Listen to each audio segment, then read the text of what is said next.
Bonsoir à toutes et à tous, bienvenue dans cette édition d'information, les titres du journal. Fin de détention pour le capitaine Moussa Dadis Camara. Cette liberté fait suite à la grâce présidentielle accordée à l'ancien président de la transition de 2009. Le capitaine Dadis purge une peine de prison de 20 ans en lien avec les événements du 28 septembre au stade du même nom.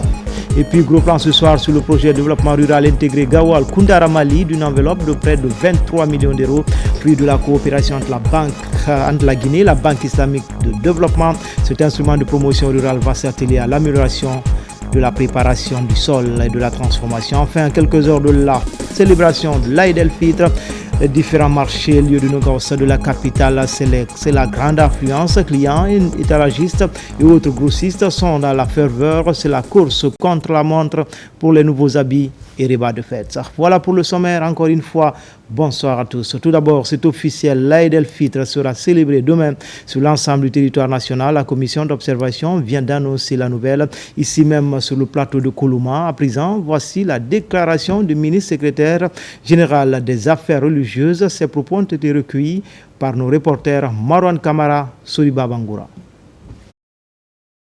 Chers musulmanes et musulmanes de Guinée, chers compatriotes, j'ai l'honneur de vous informer que le croissant linéaire qui marque la fin du mois saint de Ramadan a été observé ce samedi 29 mars 2025 dans certains endroits de la Guinée, notamment dans la ville administrative de Kankan, de Farana. En conséquence, la fête d'Eid el-Fitr ou la fête de Ramadan sera célébrée ce dimanche 30 mars 2025 sur toute l'étendue du territoire national. À cette heureuse occasion, je voudrais, au nom de son Excellence, Monsieur le Président de la République, chef de l'État, chef suprême des armées, le général d'armée Mamadi Doumbouya, et celui du Premier ministre chef du gouvernement, M. Amadou Riba, souhaiter bonne fête de Ramadan à tous les fidèles musulmans du monde en général et à ceux de la Guinée en particulier. Chers fidèles musulmans, ce mois d'adoration qui vient de finir vous a permis de renouveler votre apprentissage de la patience, du respect réciproque, de la tolérance, de l'acceptation de l'autre dans la différence et de l'esprit solidaire. Soyez attachés à ces valeurs religieuses afin que vous puissiez continuellement bénéficier la clémence et la miséricorde d'Allah après ce mois béni. Bonne fête de Ramadan à toutes et à tous. Que Dieu bénisse la Guinée et les Guinéennes. Je vous remercie. Conformément à l'article 2 du décret de 2022-05-26 PRG CNRD SGG du 2 novembre 2022 modifiant le décret de 250 PRG SGG du 1er août 1995 concernant les fêtes légales en République de Guinée, le ministre du Travail et de la Fonction publique porte à la connaissance des travailleuses, travailleurs et agents des secteurs publics, mixtes et privés que la journée du lundi 31 mars 2025, lendemain de l'Aïd el-Fitr, fête religieuse marquant la fête du Ramadan, est déclarée fériée, chômée et payée sur toute l'étendue du territoire national. Le ministre du Travail et de la Fonction publique profite de cette heureuse occasion pour souhaiter une bonne fête à tous les fidèles musulmans de Guinée et d'ailleurs. Signé François Bourouno. La fête de Ramadan, c'est donc demain, c'est officiel, mais à quelques heures, elle se prépare activement dans les différents marchés et lieux de négoce de la capitale. C'était la grande affluence. Clients, étalagistes et autres grossistes sont tous dans la ferveur. L'Aïd el-Fitr est l'une des plus grandes fêtes de l'Oumma islamique et c'était la course contre la montre pour les habits et repas de fête. Ce soir, place à l'ambiance au grand marché de Matuto avec notre reporter Sona Sagnon. À quelques jours de la fête de Ramadan ou l'Aïd el-Fitr, les marchés sont bondés des marchandises de tout genre. C'est le cas ici au grand marché de Matoto. Les vendeurs scandent ça et là derrière les étals. Les clients fouillent un peu partout à la recherche de l'idéal. Les magasins et autres points de vente sont dans l'effervescence de la fête. Pour se procurer, les clients se bousculent pour se faire plaisir dans le choix des articles.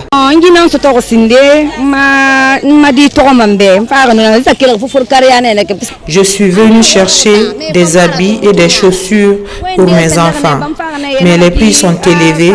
Nous demandons aux commerçants d'être un peu indulgents.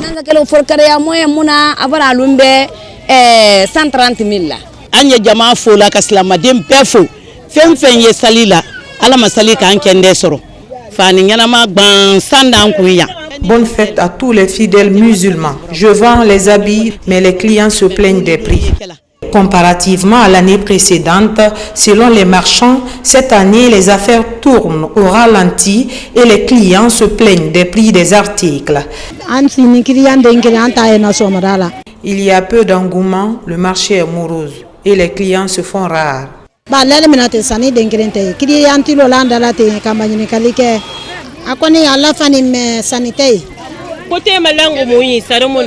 Nous avons beaucoup de marchandises, mais peu de clients. Bonne fête à tout le monde. C'est vrai qu'il y a de nouveaux articles, mais les habits sont chers et ne sont pas à la portée de tous.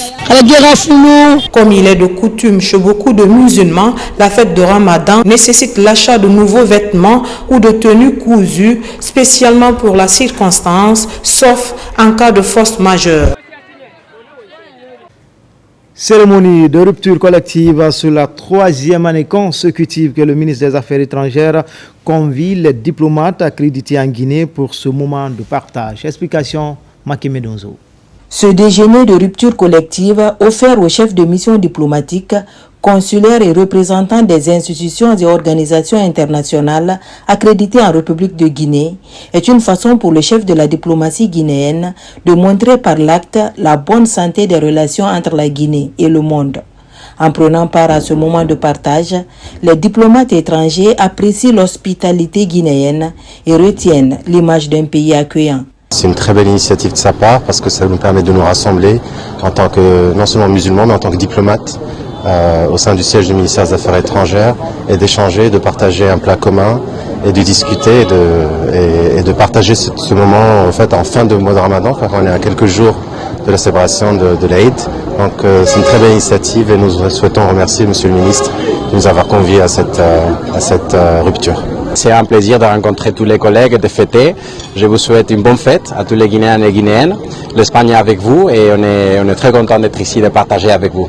Cette cérémonie a réuni des fidèles musulmans et chrétiens. Il s'agit d'un moment de convivialité, favorisant le renforcement des relations d'amitié, de fraternité et de partenariat entre la République de Guinée et ses partenaires bi- et multilatéraux. Un des représentants disait que la Guinée, c'est les petites Nations Unies en voyant la composition. Je crois que ça résume tout. C'est une expression de la solidarité entre les diplomates d'abord et surtout sur la terre indépendante de Guinée, prouver que quand on est en Guinée, on peut tous travailler ensemble. Vous voyez la composition des tables, les rencontres, et il n'y a aucune barrière entre les diplomates ici. C'est pourquoi il faut féliciter le président de la République, le chef de l'État, son Excellence le général Mamadi Doumbouya, pour avoir pu créer cette atmosphère pour la diplomatie mondiale. C'est la 3e année consécutive que Dr Mourisanda Kouyaté convie au nom du chef de l'État les diplomates étrangers à un déjeuner de rupture collective. Une façon pour lui de donner le témoignage parfait de l'hospitalité guinéenne. À New York, le nouvel ambassadeur permanent de la Guinée auprès des Nations Unies a remis ses lettres de créance. Le diplomate guinéen a réitéré au secrétaire général de l'ONU, Antonio Guterres, l'engagement des autorités de Conakry à renforcer les liens de coopération. Commentaire, Mohamed Doukamara.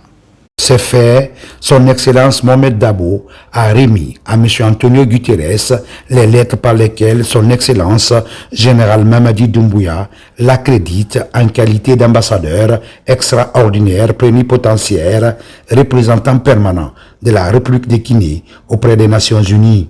Le diplomate guinéen a mis l'occasion à profit pour transmettre le message de France Collaboration du chef de l'État et du gouvernement guinéen au secrétaire général de l'ONU. Mes sentiments sont ceux de profonde gratitude à l'endroit de son Excellence Général Mamadi Doumbouya, président de la République, chef de l'État, qui, sur proposition de son Excellence Dr Maurice Anda Kouyaté, a bien voulu me nommer dans les fonctions d'ambassadeur, représentant permanent de la République de Guinée auprès de l'Organisation des Nations Unies. Je voudrais ici donc réitérer mon engagement et ma détermination ferme avec l'appui de l'équipe de la mission permanente en vue de la réussite de la mission qui m'est confiée.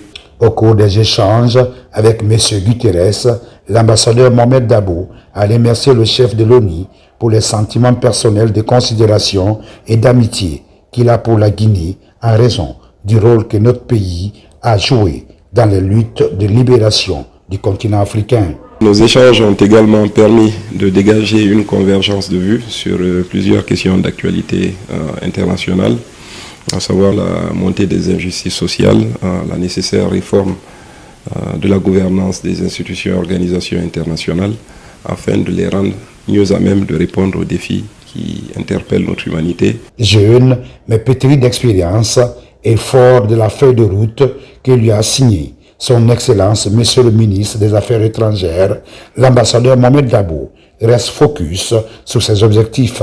Déterminé à réussir le pari de la jeunesse à ce niveau de responsabilité, son Excellence, Monsieur Mohamed Dabo, invite ses collaborateurs à redoubler d'efforts dans un élan collectif et de patriotisme. Comme annoncé dans les titres, fin de détention pour le capitaine Moussa Dadis Camara. Cette liberté fait suite à la grâce présidentielle accordée à l'ancien président de la transition de 2009. Le capitaine Dadis purgeait une peine de 20 ans de prison en lien avec les événements du 28 septembre au stade du même nom, un acte du président général Mamadi Doumbouya qui vise à promouvoir la réconciliation. Cette clémence intervient après un décret visant à indemniser les victimes du massacre du 28 septembre. Tiano Younoussaba. Un dénouement heureux pour le capitaine Moussa Dadis Camara, le co-détenu de Toumba Diakité, colonel Tchegboro Camara et autres bénéficient de la clémence du chef de l'État, le général Mamadi Doumbouya. La grâce présidentielle intervient alors que le capitaine Dadis Camara purgeait une peine de 20 ans de prison pour crime contre l'humanité. Sur proposition du garde des Sceaux, décrète, article 1er, une grâce présidentielle est accordée à M. Moussa Dadis Camara pour raison de santé. Article 2. Le garde des Sceaux, ministre de la Justice et des Droits de l'Homme, est chargé de l'application du présent décret. Article 3. Le présent décret, qui abroge toute disposition antérieure contraire, prend effet à compter de la date de sa signature et sera enregistré et publié au journal officiel de la République. Conakry, le 29 mars, signé Général Mamadi Doumbouya. Le capitaine Dadis Camara rentre donc à la maison. Le ministre de la Justice procède à l'exécution de ce décret du général Mamadi Doumbouya. En exécution du dit décret, et en vertu des pouvoirs qui me sont conférés tels que rappelés plus haut, M. Moussa Dadis Camara, à compter de cet instant, est libre et retrouve toute sa liberté et sa pleine liberté. Condamné le 31 juillet 2024 par le tribunal criminel de Dixine, après le long procès des événements du 28 septembre, le capitaine Dadis Camara quitte la maison centrale de Conakry. Cette étape intervient après le décret du chef de l'État visant à indemniser les victimes du stade. Cette autre mesure du président de la République vise à répondre aux besoins d'une justice sociale et à favoriser la réconciliation nationale. L'ancien président Moussa Dadis Camara est de retour à la maison après cette grâce du général président. C'est une clémence qui est accueillie avec une immense joie et une profonde gratitude, non seulement au sein de sa famille biologique, mais aussi dans sa ville natale et auprès de nombreux citoyens de la région. Lancé Kamisoko, Mohamed Salupaï, Mohamed Lamine Diallo.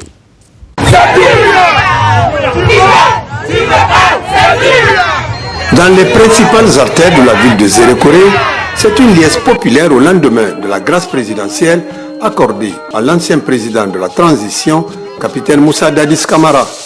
Cette grâce présidentielle marque un tournant dans l'apaisement du climat politique national. Pour de nombreux observateurs, elle dépasse le cadre d'un simple geste de clémence.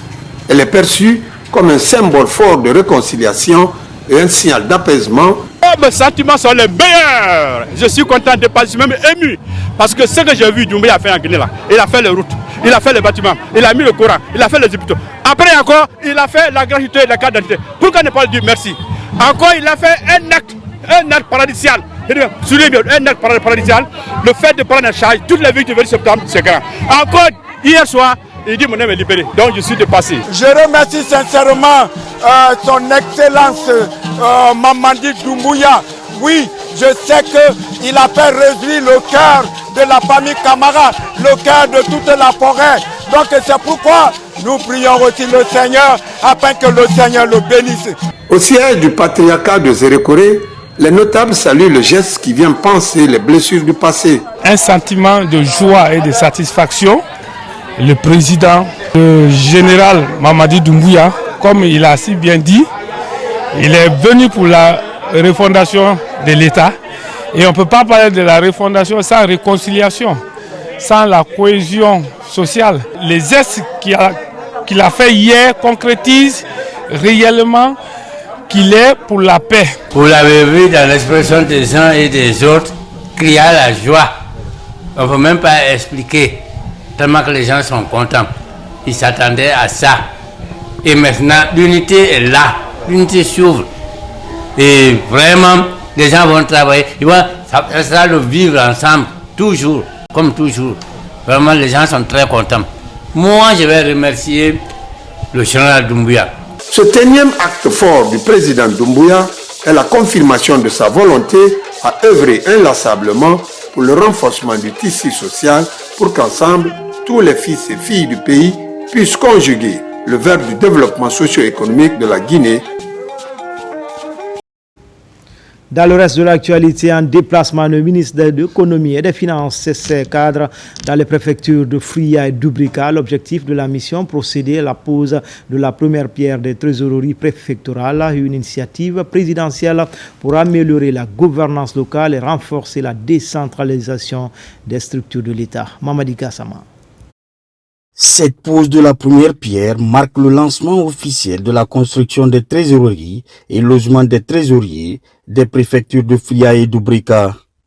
Cette initiative présidentielle, pilotée par le ministère de l'économie et des finances, s'inscrit en droite ligne avec la vision du chef de l'État, celle de doter nos administrations déconcentrées d'infrastructures modernes qui puissent restaurer l'autorité de l'État, mais aussi redorer l'image de nos villes. Ce n'est pas un fait au hasard que le président demande à l'ensemble du gouvernement d'aller à l'intérieur du pays voir le niveau d'exécution des infrastructures publiques.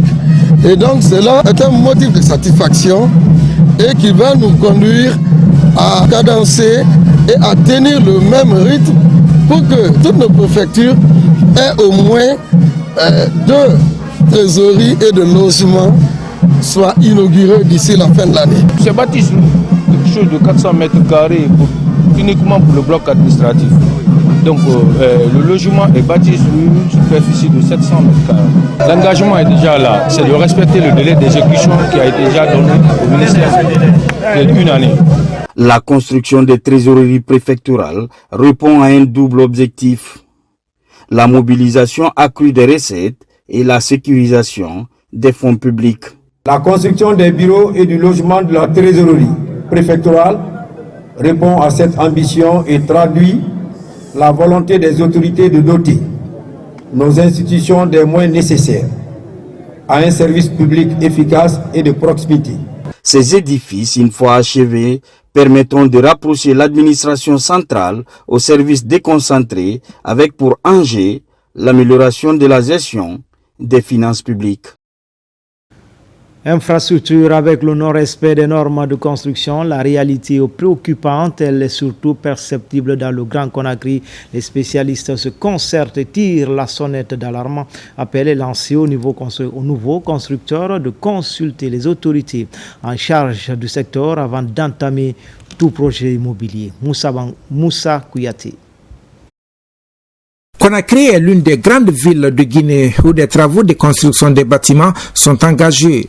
Partout, des chantiers sont en cours de réalisation et selon les spécialistes, nombreuses sont ces infrastructures qui ne respectent pas les normes de construction. Chacun construit n'importe comment sans respecter les règles de la construction, chose que nous déplorons actuellement.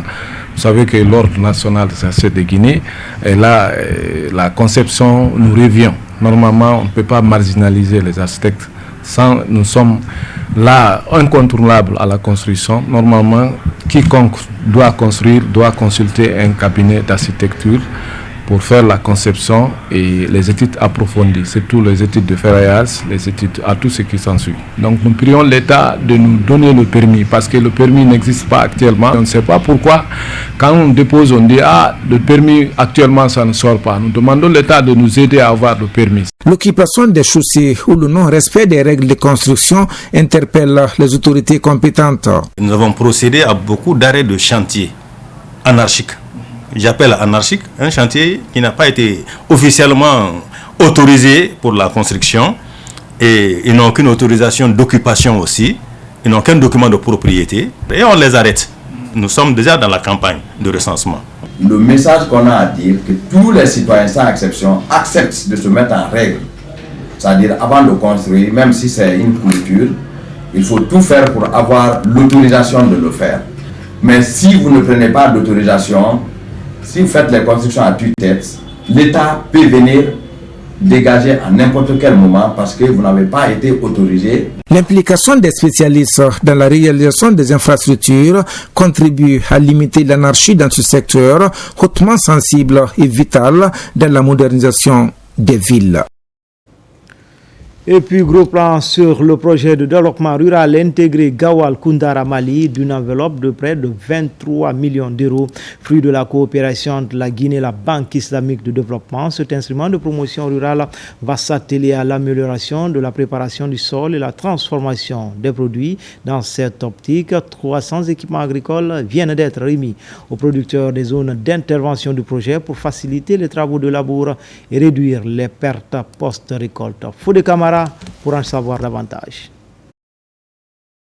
Grandes zones de production, les préfectures de Gawal, Koundara Mali sont des greniers qui contribuent à la lutte contre l'insécurité alimentaire en Guinée. Des greniers fortement touchés par l'extrême pauvreté et les effets des changements climatiques. Pour conforter la résilience et la productivité dans ces trois préfectures, la Banque islamique de développement et le gouvernement se sont engagés à injecter 22 950 000 € dans les activités du projet de développement rural intégré Gawal, Koundara, Mali. Le projet est bâti sur trois composantes.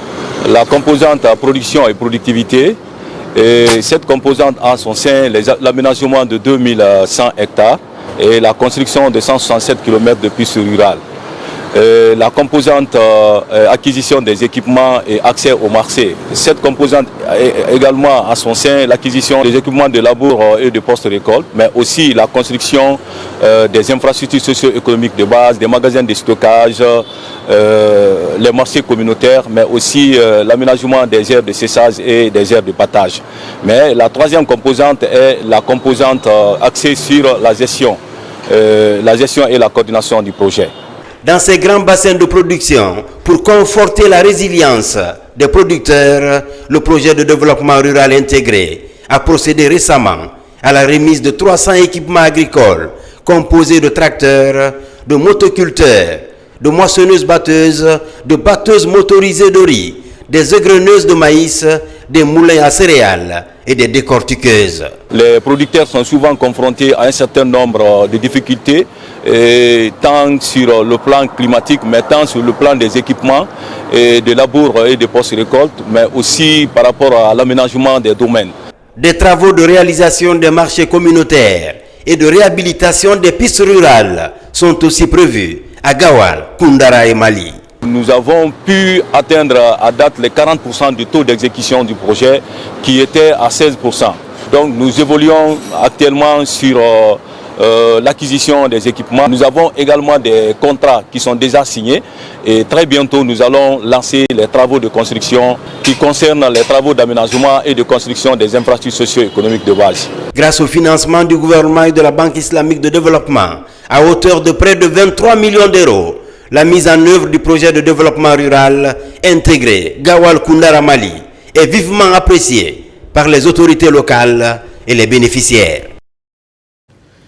Direction la sous-préfecture de Popodara, c'est dans la préfecture de l'Abbé où le soutien à l'agriculture intelligente fait du chemin. L'ONG Guinée Écologie vient de remettre du matériel agricole aux producteurs de la localité. L'idée de les aider à produire plus sans véritable impact négatif sur l'environnement dans la région de Fouta. Mamadou Alpha Baldé, Sarafoudine Diallo. C'est un coup de pouce conséquent pour la production maraîchère à Popodara d'Alabé. Ces matériels sont composés de motopompes, de brouettes, des grillages, des pelles, des bottes et autres. Ils vont contribuer au développement d'une production locale écologique entièrement tournée vers la durabilité. Le geste est de l'ONG Guinée Écologie. Nous appelons les bénéficiaires à bien utiliser ces matériels pour un peu améliorer leurs activités génératrices de revenus. Et en retour, nous les appelons vraiment à œuvrer dans la protection de l'environnement. Un sentiment de satisfaction et de reconnaissance à l'endroit de l'ONG Guinée Écologie qui ne cesse depuis plus d'une dizaine d'années d'appuyer la préfecture de l'Abbé dans le cadre de la protection de l'environnement. En recevant ces matériels agricoles, les bénéficiaires promettent une meilleure protection des écosystèmes dans la zone. L'agriculture extensive est l'une des principales causes de recul des forêts à travers le pays. Nous sommes très contents de ces matériels agricoles. On s'engage à les entretenir. Nous remercions Guinée Écologie en promettant de veiller sur l'environnement et ses habitants. Tout ce qu'on va promettre à l'ONG Guinée Écologie et à l'ensemble des partenaires de développement, c'est que nous nous mettrons au travail pour que vraiment notre environnement, notre biodiversité soit conservée dans des conditions les meilleures. Guinée Écologie évolue dans la préfecture de l'Abbé depuis plus de 10 ans. Elle a appuyé de nombreuses communautés, tant sur le plan technique que matériel, avec l'unique objectif de protéger l'environnement dans toutes les localités de la préfecture. À la direction générale des documents sécurisés de Guinée-DSD, l'heure est à la formation des agents de la police, de la gendarmerie routière et des impôts à ligne de mire, les outils sur les techniques de contrôle des vignettes pour cette opération. La date butoir est fixée au 31 mars 2025. Au-delà, tout achat de vignettes sera majoré d'une pénalité de 25% de la valeur fiscale. Les détails avec Abraham Christophe Conté, Mohamed Aïcha Silla. C'est une rencontre de mise à jour du logiciel de contrôle des vignettes appelé e-Police. Elle est organisée par la Direction générale des documents sécurisés de Guinée, DSD. La stratégie consiste à outiller tous ces agents impliqués dans le processus en renforçant leurs compétences en technique de contrôle des documents de transport. Au sortir de cette formation, nous espérons non seulement que les récipiendaires puissent mettre en application les connaissances, les savoirs qui leur ont été transmis de manière efficace, et aussi nous espérons une célérité dans le recouvrement des recettes de l'État tout en les sécurisant. Il s'agira pour ces agents de la sécurité routière et de la gendarmerie routière de pouvoir déceler les vraies et les fausses immatriculations dans la circulation, ainsi que de différencier le statut des vignettes. Le rôle des agents des impôts va consister à aider la population à se procurer des vignettes. Le paiement sera fait via un smartphone par Orange Money et Mobile Money. Nous sommes en notre 3e ou 4e campagne. Déjà, les premières campagnes nous ont vraiment permis de collecter plus de recettes, mais aussi d'apporter l'assistance aux usagers. Parce que leur rôle, ce n'est pas seulement de contrôler ou de faire autre chose, c'est aussi d'aider les citoyens à payer leurs taxes TUV. Cette formation avait deux thématiques, à savoir le contrôle des vignettes et les paiements des vignettes. Et dans ces cas, après la formation, nous invitons tous nos citoyens de venir payer les vignettes avant la date limite, le 31 mars. Au terme de ces 2 semaines de formation, ces agents de la sécurité routière, de la gendarmerie routière, y compris ceux des impôts, seront déployés pour assurer un contrôle strict sur le terrain. Au ministère de la Culture et celui de la Sécurité, un partenariat est scellé dans le but de réglementer l'événementiel en Guinée. C'est une initiative de l'Office de régulation des agences de sécurité, de la protection civile et l'Agence guinéenne de spectacle. L'annonce a été faite cette semaine aux opérateurs culturels. Abdul Karim Kamara. À l'Office de régulation des agences de sécurité et de la protection civile, le constat révèle qu'aucune entreprise de sécurité privée n'est spécialisée dans la sécurité événementielle. Pour pallier ce problème, le tandem Agence guinéenne de spectacle, ORASPC, s'attelle désormais à un travail de refondation. L'initiative est venue de l'Agence guinéenne de spectacle avec la nouvelle équipe qui a fait le constat comme quoi la sécurisation est donnée à des structures non professionnelles et qui ne sont pas du tout reconnus par les services étatiques que nous sommes. On a fait un entretien entre nos 2 institutions et après il y a eu un suivi afin de préparer cette rencontre que nous venons d'assister aujourd'hui. Je lance un appel à tous les entrepreneurs culturels de se mettre en règle, à savoir nous donner la garantie de la sécurité du public, prendre la licence, leur autorisant à exercer leur activité.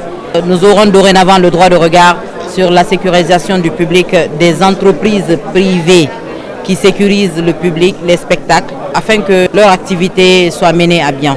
Ici, tous les acteurs de l'événementiel sont venus répondre à l'appel des 2 directions dont la volonté est de réglementer le milieu. Il y a beaucoup de choses qui ont été dites ici.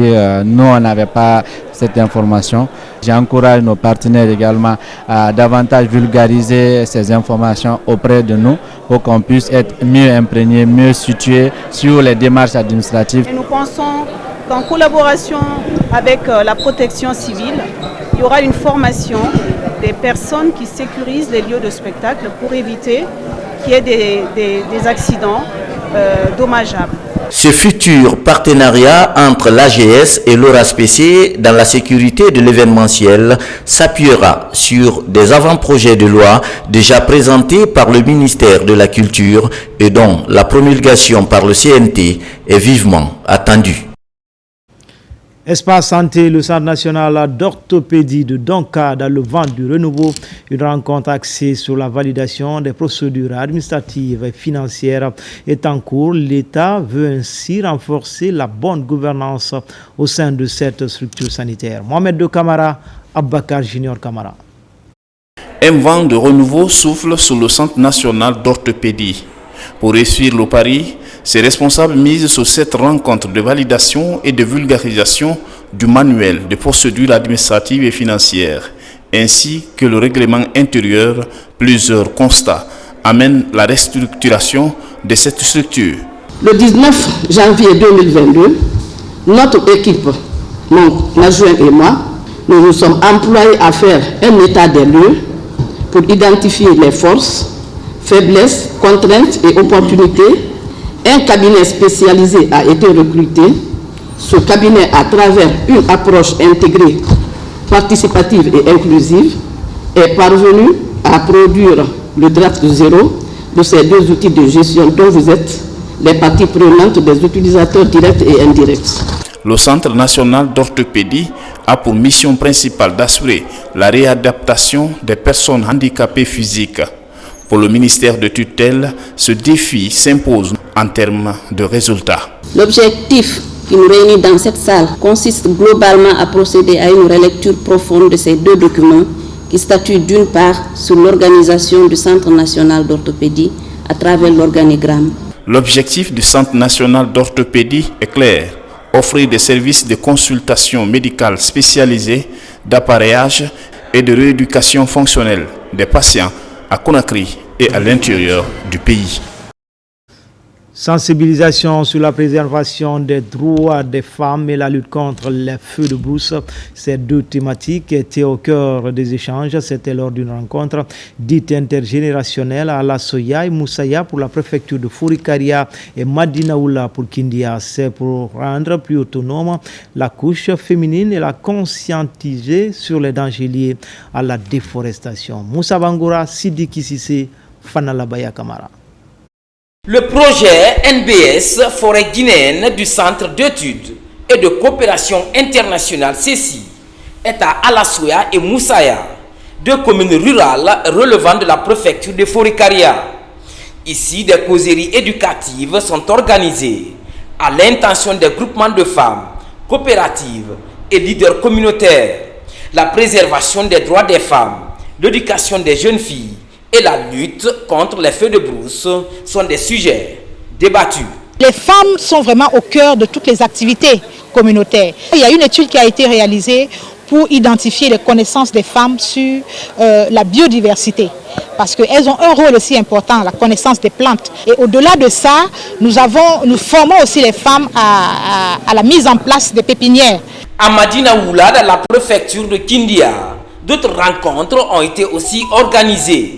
Le but est de conscientiser les femmes à être autonomes, mais également amener la population à préserver l'environnement. La reconnaissance, n'est-ce pas, des droits de femmes. Au lieu que les femmes restent toujours tendre la main, le projet a jugé vraiment nous réunir pour sensibiliser les communautés. Le premier avantage, c'est dans leur propre intérêt. Un grand merci à CECI Guinée. Les collectivités déjà couvertes vont rapidement élaborer leurs plans de développement locaux. On a demandé aux femmes de ne pas reculer, de mériter les places qui sont les leurs. Le projet Leadership des femmes et adaptation au changement climatique va durer 3 ans. En plus de la Guinée, ce projet évolue en Côte d'Ivoire et au Ghana.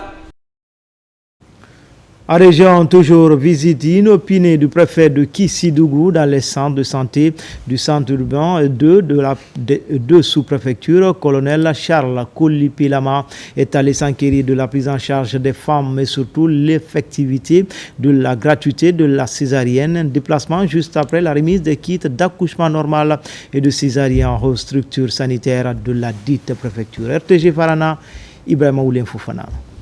La visite a démarré ici dans la sous-préfecture de Yendé où le préfet se rend auprès des femmes en état de famille. Ensuite, dans le centre de santé de Koundiadou pour se rassurer de la prise en charge gratuite des césariennes. Partout, les patientes répondent aux questions du préfet. Je suis venue accompagner ma belle-sœur. Elle a suivi une césarienne. Ce que je peux dire au président, seulement lui remercier parce que depuis que je suis venue hier et jusqu'à présent, même un franc, je n'ai pas donné d'abord. Et les paramètres encore, elle contrôle à chaque 15 minutes, rien pour contrôler. Quand même, je les remercie pour ça. Lors de la remise des kits d'accouchement normal et de césarienne, et c'est lui qui a reçu les kits et il nous a remis. Donc, il était venu voir est-ce que effectivement ces kits ont été remis à ses bénéficiaires. Est-ce que la prise en charge effective des femmes enceintes et la gratuité sont respectées dans ces différentes structures sanitaires? C'est à l'hôpital préfectural de Kissidougou où cette série de visites a pris fin. Le préfet colonel Charles Kolipilama et sa délégation sont réconfortés par leur constat. J'ai pris mon cabinet, le directeur préfectural de la santé, le directeur de l'hôpital pour venir voir est-ce que les instructions données par le chef de l'État, le général d'armée Mamadi Doumbouya, c'est exécuté à la lettre. C'est ça qui m'a poussé à faire des visites dans les différents services concernant la santé. J'ai vu les femmes en grossesse, les femmes qui ont été opérées par césarienne. J'ai vu que les stagiaires qui sont là, les titulaires qui sont là, ils ne prennent pas l'argent dans la main des patients. Moi, mon objectif, c'était ça. Partout où cette délégation est passée, les efforts du chef de l'État en faveur des femmes sont salués à travers le ministère de la Santé. Cette visite est l'occasion de solliciter l'appui du gouvernement pour la rénovation du bâtiment principal de l'hôpital préfectoral de Kissidougou. Enfin, c'est parti pour le projet Société civile dynamique et performante en toile de fond, renforcer les capacités des acteurs de la société civile et une initiative au service du développement qui va toucher toutes les régions du pays. Le réseau Afrique Jeunesse de Guinée ambitionne de contribuer aussi de manière efficace à la promotion des valeurs citoyennes pour le développement de la Guinée. Maïmouna Bella Diallo.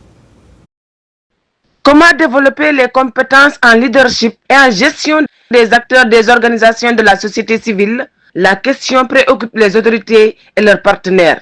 Pour répondre à cette problématique, le projet Société civile dynamique et performante est mis en place.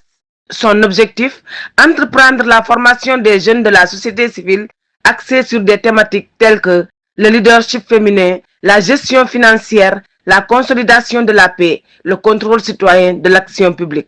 Aujourd'hui, ce sont des jeunes regroupés au sein de la société civile qui vont être capacités sur différentes thématiques qui vont leur permettre d'intervenir dans leur localité. Des structures qui répondaient aux critères. Donc ce sont ces structures-là qui sont représentées dans cette salle à raison de 3 participants par organisation.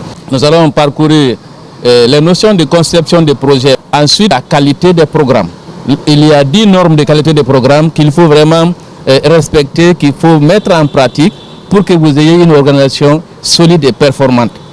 Dans la promotion d'une gouvernance collaborative et transparente au service du développement durable et de l'inclusion sociale en Guinée, cette initiative citoyenne devrait contribuer à accroître le niveau de performance et de résilience des acteurs des organisations de la société civile. Catholique, leur service nous fait suivre ces séries de formation pour que nous soyons une société civile dynamique, performante, mais aussi consciente. Un jeune qui est bien formé, bien informé, il peut être un acteur incontournable dans le cadre de l'enforcement des capacités, dans le cadre de la consolidation de la paix, dans le cadre de la promotion, dans le cadre du développement de son pays.